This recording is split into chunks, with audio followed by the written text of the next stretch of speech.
睡得正香呢，突然就下大雨了。车窗户这一块的话，之前就给它摇上去了，因为看这个天就像是下雨的样子，没想到真下出来了。还有就是天窗这一块，前2天的时候就帮上面打上了这个玻璃胶水，不知道会不会漏呢，到时候看一看吧。侧面这一块的话，你看好像是漏了不少啊，等一下再往上面摇一摇就好了。这边的话都不用担心啊。今天呢就是在公共卫生间的旁边啊停车休息的，这会的话打算开着车啊出去买一点吃的啊，因为肚子的话已经非常饿了。上次找师傅啊修了一下这个雨刮器啊，现在刮一下看看这个效果怎么样，还挺好的啊。现在是边走边刮，看看附近的话有什么好吃的。这个雨啊下的还挺大的，路面的话都湿透完了。你看骑电动车的可就遭殃了，连个伞都没有啊，都淋成了落汤鸡。要是今天骑个自行车出发的话，露营地的话还不好找呢，而且这会的话已经淋成落汤鸡了，帐篷的话也没办法搭。自从买了这个小房车之后啊，下雨天的话都不用担心了，遮风又挡雨的，还是有个小房车啊比较好，只要能睡觉就可以了。1000多块钱买的是非常的值啊。看看大爷骑个3轮车多受罪呀！像我这种全封闭的话，它就是好。下雨的话，它也不用披雨衣，也不用戴安全帽，也不用打雨伞啊。雨刮器一修好，风雨无阻，想怎么走就怎么走，太爽了啊！没有买伞的话也不用担心啊，车的直接就可以开到这边道路啊。然后右边的话有那个华莱士、汉堡之类的啊，车的话刚好能停他们家的门口。哇哦，这就很棒啊！开到他们家的门口，关上车门，然后进去买一点。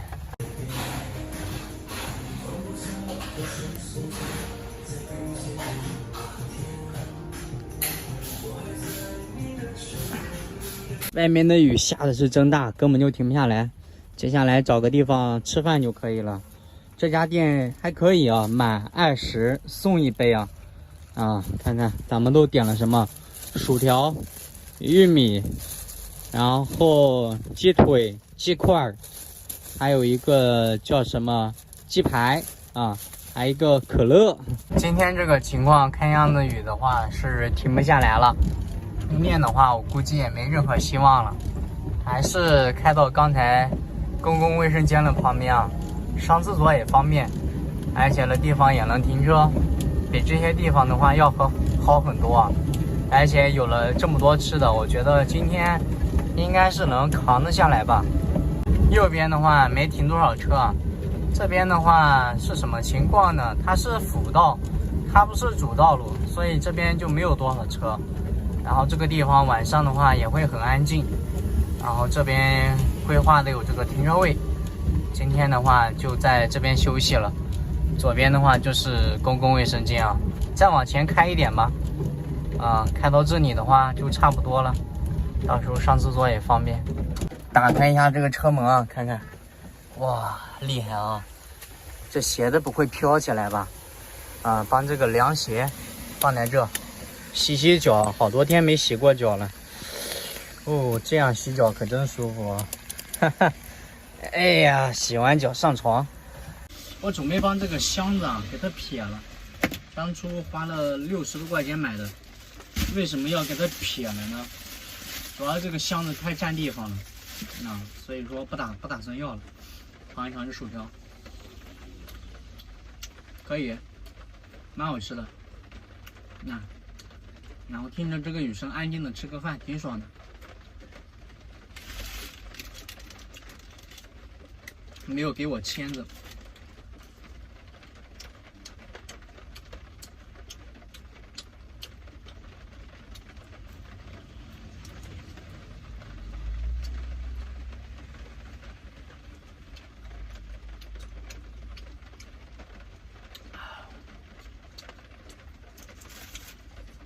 不，这一小盒玉米的话5块钱，如果你去外面买一个整个玉米的话，才3块钱。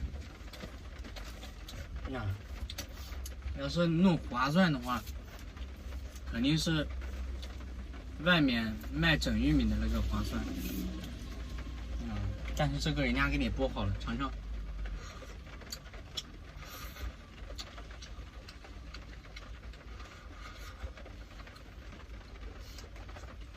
这玉米的话是蒸出来的，煮出来的话没有这么甜。